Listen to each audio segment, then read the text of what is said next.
Björn sigurvegari Meistaradeildar 2018. Þegar þú vaknaðir í morgun, hvað finnst þér í morgunmat? Bara kaffi eins og venjulega.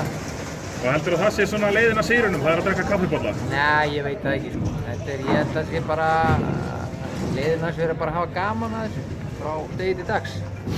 Bara, þú veist, þetta er long run að ná þessu heildarstígar dæmi sko. Það er að vera tikka alls staðar inn. Og já, ég bara gekk upp í kvöld og gaman að því. Þú ert náttúrulega með mjög breiðan hestakost, marga hesta, fleiri hesta heldur en margir. Svona nánast í hverri grein ertu með nýjan hest. Er ekkert erfitt að halda utan um alla þessa hesta og halda þeim öllum í topp gír fyrir þessa keppni? Jú, þetta er mikil vinna sem að fer í þetta. Sérstaklega eins og núna á þessu tímabili þá er ég að koma með nýja hesta mikið. Og þeir þurfa náttúrulega bara reynslu líka og þetta er allt púsluspil, en náttúrulega frábært að þetta gengur upp. Þakka kærlega fyrir þetta, Árni Björn, og við óskum þér innilega til hamingju. Takk kærlega fyrir.